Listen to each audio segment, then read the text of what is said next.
Hi, this is Taryn Grome, editor of Pharma Voice. We met with numerous inspirational thought leaders at this year's DIA annual conference as part of our Editors Take video series. I hope you enjoyed this discussion. In this episode, Taryn meets with Richard Shire, MD, Vice President, Medical Affairs, Medpace. Hi, welcome to DIA 2017 here in Chicago. Hi, well, it's my pleasure to be here. This has been a fantastic meeting so far, and looking forward to a continued wonderful meeting. That is great. Rare disease is a hot topic right now. How important is patient centricity in rare disease studies? Well, patient centricity is becoming increasingly important in all areas, but particularly in rare diseases. The patients are by definition rare, and it's very important that we nurture our relationships with the patients, that we cherish those relationships and leverage them to have the best understanding of their experience and to really be able to integrate our understanding of disease biology with their understanding of the disease experience. They are able to tell us what is it that matters to them. Is it the symptoms that we think are important, or are there some other symptoms that are actually most important? And they can guide us in the right directions. They can also help us to identify what are the hurdles to participation in a study. They can educate us even beyond that, particularly working with some of their advocacy groups who are able to conduct natural history studies and registries to learn what is the evolution of the symptomatology over time. What are the things that we should expect to happen in the course of our clinical trial? They can help us to identify what to measure, when to measure it, and even help us to develop patient-reported outcomes if necessary, if that's not something where we can just utilize the established scales. And that's very often the case when we're looking at rare diseases where the symptomatology and the endpoints may not be the same as those that are established. What are the benefits to customized studies versus a one-size-fits-all trial? Well, it's very easy to implement a one-size-fits-all study. We understand what we should be measuring. We have predefined procedures and modules. But when it comes to a novel disease, very often those elements don't fit. And we need to be measuring other things, perhaps things that we understand well already, or perhaps novel endpoints. We also need, in these rare diseases, to be able to leverage every bit of information that we can from a clinical study. So we may need to be using novel study designs that may incorporate some of the natural history data that we gathered previously, or data from previous studies, and merging that with our clinical study to make it more powerful than it would be otherwise.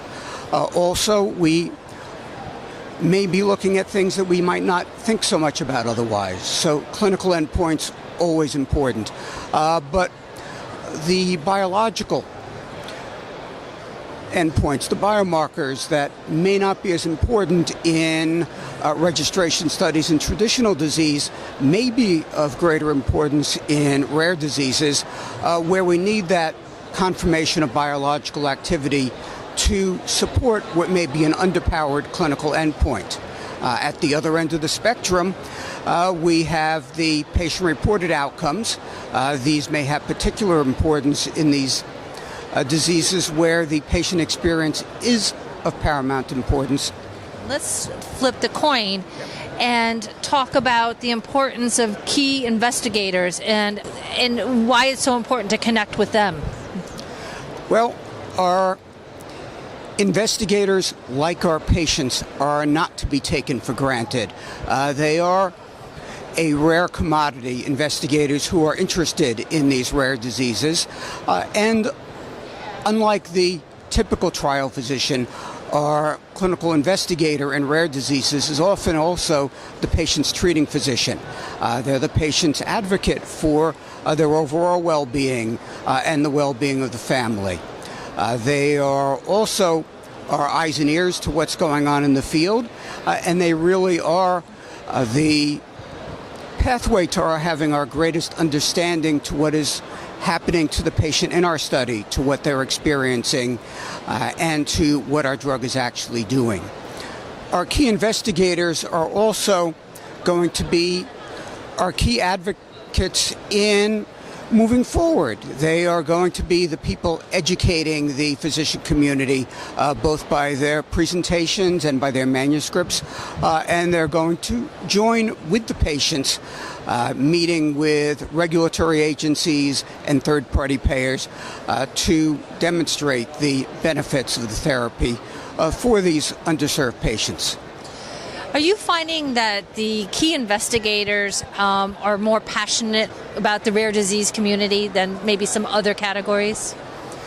Well, in many areas, the investigators look at clinical trials as basically a revenue stream, but their care for the particular disease, their care for the patient is important, of course, but it's not first on their mind, and it's not central.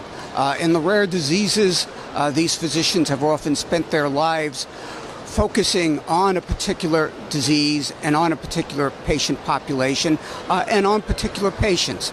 And so this is typically manifest in their passion. And these, of course, are the investigators that we are most interested in developing our relationships. Fantastic. Thank you so much for joining us today and sharing your thoughts on the rare disease clinical trial space. It's been my pleasure. Thank you. For more information on this topic, visit our Thought Leaders website. For more Editors Take videos from the DIA Annual Conference, visit www.pharmavoice.com. Thanks for joining us.